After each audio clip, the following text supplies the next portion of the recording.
오늘 우리에게 주신 하나님의 말씀은 요한계시록 1장 9절로 20절 말씀입니다. 요한계시록 1장 9절에서부터 20절 말씀입니다.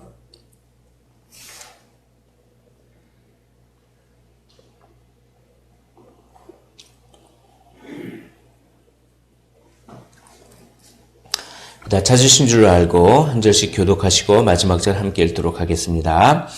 나 요한은 너희 형제요 예수의 환난과 나라와 참음에 동참하는 자라 하나님의 말씀과 예수를 증언하였으므로 말미암아 밤모라 하는 섬에 있었더니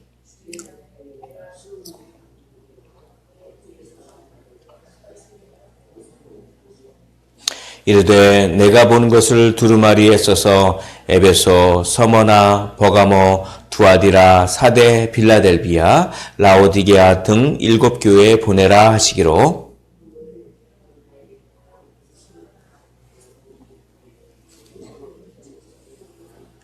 촛대 사이에 인자 같은 이가 발에 끌리는 옷을 입고 가슴에 금띠를 띠고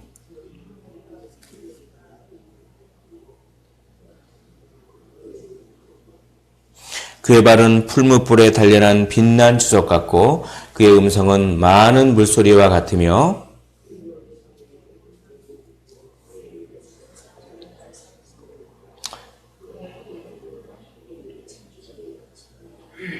내가 볼 때 그의 발 앞에 엎드러져 죽은 자같이 되매 그가 오른손을 내게 얹고 이르시되 두려워하지 말라 나는 처음이요 마지막이니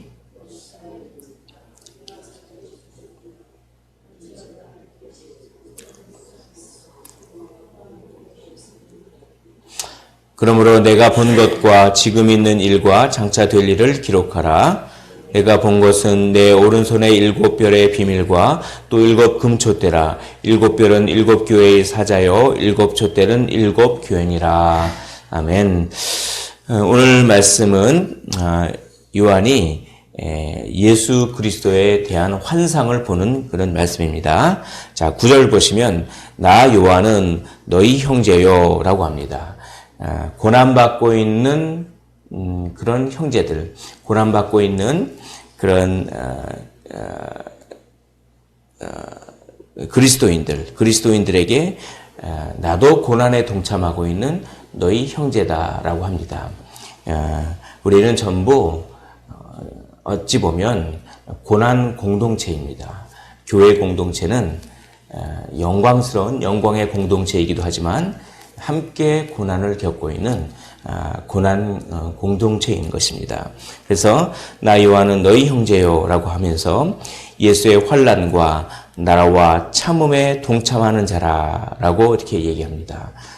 고난에 동참하는 자다. 그런데 여기서 환난과 나라와 참음이 예수의 환난과 예수의 나라와 예수의 참음에 동참한다라고 하는 것입니다. 우리가 고난을 겪으면 그것은 예수님의 고난에 동참하는 것입니다. 그리고 우리가 이 나라를 다스리는데 우리는 나라입니다. 나라. 그러니까 6절 보시면 예수님께서 그의 아버지 하나님을 위하여 우리를 나라와 제사장으로 삼으셨다라고 했는데 우리의 역할이 나라, 즉 왕의 역할을 하고 제사장의 역할을 해야 합니다. 이 땅에서 복음을 전함으로써 하나님과 이렇게 연결시켜주는 제사장의 역할을 해야 되고 이 땅에서 나라의 역할, 즉 왕의 역할, 다스리는 역할을 해야 되는데 무엇으로 다스립니까? 사랑으로 다스립니다. 그러나 특별히 인내로 환난 가운데 참음으로 다스리는 것입니다. 그러니까 우리가 환난을 참으면 그 참는 것은 일종의 다스리는 행위라고 하는 것을 기억하시길 원합니다. 우리가 인내로서 이 세상을 통치하고 있습니다.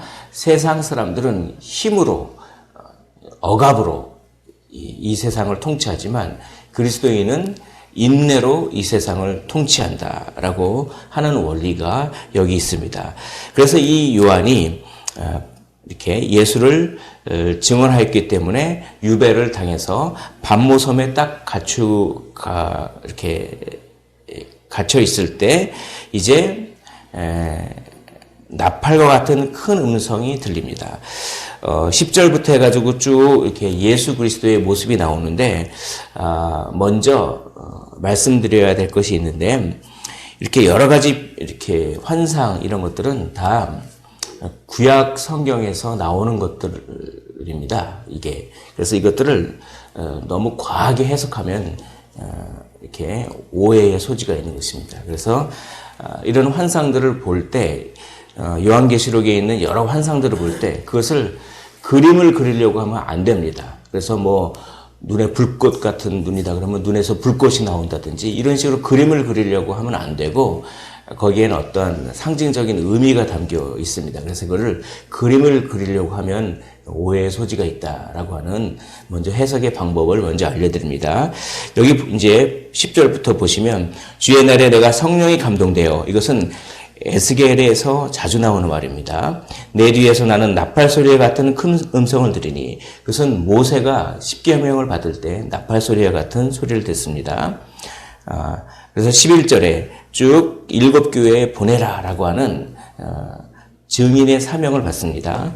12절에 보면, 그래서 그 나팔 소리와 같은 음성을 듣고 몸을 돌이켜서 이렇게 그 음성이 어디서 나나 이렇게 볼 때 7금초대, 그 7금초대는 7교회를 가리킵니다.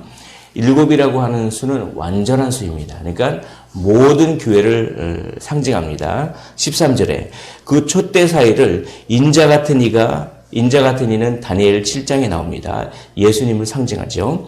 발에 끌리는 옷을 입고 가슴에 금띠를 띠고, 이건 출애굽기에 나옵니다. 발에 끌리는 옷을 입고 가슴에 금띠를 띈다라고 하는 것은 제사장의 옷을 뜻합니다. 예수님은 제사장의 역할을 하신다, 이런 뜻입니다. 14절에 그의 머리와 털의 희기가 흰 양털 같고 눈 같으며, 그러니까 머리가 희다, 이것은 역시 다니엘에 나옵니다. 다니엘의 옛적부터 계시니라고 하는 하나님을 표현할 때 이런 말을 씁니다. 그러니까 예수님이 하나님과 동등된 권위를 가지신 분이다라고 하는 뜻입니다. 그의 눈은 불꽃 같고, 이 불꽃 같다라고 하는 것은 심판하시는 분이다, 우리를 감찰하시는 분이다 라고 하는 그런 뜻입니다. 그리고 15절에 그의 발은 풀무불에 단련한 빛난 주석 같고, 그 발이 딱 하나님의 나라를 지탱하고 있다라고 하는 어떤 그런 위엄과 영광스러운 모습. 또 풀무불이라고 하는 얘기는 뭐냐면 불순물을 제거하는 거룩한 분이고, 우리를 거룩하게 하는 그런, 우리를 아주 깨끗하게 하는 그런 분이다라고 하는 뜻입니다. 그의 음성은 많은 물소리에 같다라고 합니다. 많은 물소리, 이것은 에스겔이 봤던 그런 환상과 유사합니다. 즉 하나님과 동등된 분이다라고 하는 뜻입니다. 16절에 그의 오른손에 7별이 있다. 이것은 뭐냐면 천상의 통치권, 우주의 통치권을 말합니다. 별이 있는데 7이라고 하는 것은 충만하다, 이런 뜻이죠. 모든 별들을 다 다스린다. 이게 뭡니까? 천상을 다스리는 천상의 통치권을 의미합니다. 그의 입에서 좌우에 날성검이 나온다라고 하는데, 이 날성검이 나온다, 이 말도 심판하시는 분이다라고 하는 그런 뜻입니다. 얼굴은 해가 힘있게 비친다. 사사기 5장 사사기에 나오는 말이죠. 이거는 싸우는 전사를 가리킬 때 얼굴이 해가 힘있게 비친다. 이것은 뭡니까? 예수님이 악과 싸우시는 분이다. 악과 싸워서 악을 승리하시는 분이다 라고 하는 뜻입니다.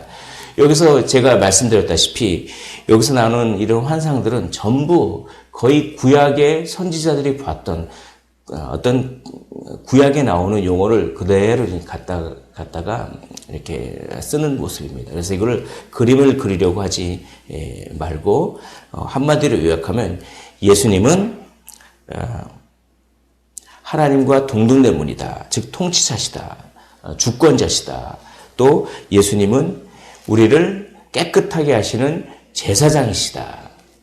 또 예수님은 이 세상을 심판하는 심판자이시다. 요 이런 이미지를 나타내기 위해서 이런 이제 환상이 이런 뜻입니다. 예수님은 하나님과 동등된 분이고 예수님은 제사장이며 예수님은 심판자다. 요거를 이런 식으로 이제 나타낸 것입니다. 그 예수님이 이제 말씀하십니다. 17절에 내가 볼 때 그의 발에 엎드러져 죽은 자 같이 되매 그가 오른손을 내게 얹고 이르시되 두려워하지 말라라고 합니다. 그러면서 나는 처음이요 마지막이니 이게 뭡니까? 하나님을 가리킬 때 처음이요 마지막이라고 했는데 그것을 자기 자신에게 적용하십니다. 나는 하나님과 동등된 그런 존재다. 세상의 주권자다. 이런 얘기입니다. 18절에 곧 살아있는 자라 내가 전에 죽었었노라 볼지어다 이제 세세토록 살아있어 사망과 음부의 열쇠를 가졌노니 라고 합니다. 이 말이 엄청난 위로를 줍니다. 뭐냐면 예수님이 죽는 모습을 봤습니다. 그리고 예수님이 부활하신 모습도 요한은 봤습니다. 그런데 이제 이 예수님이 사망과 음부의 열쇠를 가졌다라고 하면서 자기 자신을 다 그렇게 보여주시면서 그러면서 내가 심판할 권세를 가졌다. 내가 심판주로서 다시 올 것이다. 그리고 나는 지금 살아있어서 너희와 임마누엘로 함께 있다. 이것을 18절에서 이렇게 환상 가운데 말씀해 주십니다. 이 말씀을 들은 요한은 엄청나게 위로를 받았을 것입니다. 자기가 고난을 받고 핍박을 받고 형제들이 순교당하고 그리고 예수님이 그때 당시에는 예수 대망사상이라고 해서 예수님이 금방 오실 것으로 믿고 있었습니다. 그런데 예수님을 기다려도 아무리 기다려도 오지 않고 있었습니다. 그런데 예수님이 나타나셔서 그렇게 내가 심판주로 올 것이고 그리고 내가 살아있어서 너희와 함께 있다. 이렇게 말을 직접 환상을 통해서 말씀해 주시니 얼마나 위로가 있겠습니까? 그리고 19절에 그러므로 내가 본 것과 지금 있는 일을 장차 될 일을 기록하라 라고 하면서 증인의 사명을 또 주십니다. 그리고 내가 본 것과 지금 있는 일, 이제 앞으로 내가 환상을 더 자세히 보여줄 텐데 그것을 기록하라. 증인의 사명을 주면서 그 내가 앞으로 너에게 보여줄 환상이 어떤 것인지를 아주 짧게 요약합니다. 그것이 20절입니다. 내가 본 것은 내 오른손의 7별의 비밀과 또 7 금촛대라. 7별은 7 교회의 사자요 7 촛대는 7 교회니라. 그러니까 내가 앞으로 너에게 환상을 보여줄 것은 비밀을 알려준다라고 하는 것입니다. 한마디로 요약하면 그 비밀은 뭐냐면 교회의 운명에 관한 비밀이다. 이런 뜻입니다. 7 별의 비밀과 7 금촛대의 비밀이다 라고 하는 것은 7 별은 7 교회의 사자요 7 촛대는 7 교회니라. 그러니까 결국 교회에 관한 교회의 운명에 관한 비밀을 너에게 이제 앞으로 알려줄 것이다. 그러니까 여기서는 교회의 운명이 이미 나의 주권 안에 있다. 그러므로 지금 교회가 핍박받고 교회가 막 없어질 것처럼 보이지만 결코 두려워하지 말라. 교회에 대한 운명을 내가 이미 나는 결론을 갖고 있고 나는 해답을 갖고 있다. 그것을 너에게 보여줄 것이다. 그러므로 지금 환난을 당하고 있어도 교회는 결코 사라지지 않고 내가 교회를 보호하고 이끌 것이다 라고 하는 이런 우리에게 약속을 주시는 것입니다. 오늘 말씀을 통해서 우리에게 3가지 교훈을 얻을 수가 있습니다. 첫째, 고난이 현실이지만 그 현실 가운데 살아계셔서 그 현실을 통치하고 있고 주관하고 계신 주 예수 그리스도를 바라보라 라고 하는 것입니다. 바라보십시오. 그리고 어떻게 합니까? 인내하시기를 원합니다. 바로 환난을 인내함으로써 우리는 이 세상을 통치합니다. 우리가 한 번 참으면 이 세상을 한 번 다스리는 꼴이 됩니다. 우리가 두 번 참으면 이 세상을 두 번 다스리는 것이죠. 그러나 우리가 참지 못하고 그렇게 하면 참지 못할 때 우리는 왕의 역할을 감당하지 못하는 것입니다. 그러므로 인내하시기를 원합니다. 마지막으로 증인의 사명을 감당하십시오. 전하십시오. 이 편지를 교회에 전하라. 이 편지의 말을 기록하라. 이것은 무엇입니까? 우리에게 어떻게 적용합니까? 복음을 전하라 라고 하는 것입니다. 말씀을 정리하도록 하겠습니다. 오늘 예수 그리스도께서 우리 가운데 환상으로 다가오십니다. 그분은 제사장이요, 통치자시요, 주권자이시요, 심판자이십니다. 그분은 악의 세력을 심판할 것이지만 동시에 교회가 잘못하면 교회도 심판하는 그런 심판자이십니다. 그분을 어떻게 합니까? 바라보십시오. 상황을 바라보는 것이 아니라 상황을 주관하고 계시고 심판의 권세가 있으신 그런 예수 그리스도를 바라보십시오. 그리고 인내로서 통치하시기를 원합니다. 그리고 복음을 전하십시오. 그러므로 말미암아 내가 너희와 항상 함께 있을지어다 라고 하는 임마누엘의 복을 오늘도 경험하시기를 축복을 드립니다. 기도하겠습니다. 하나님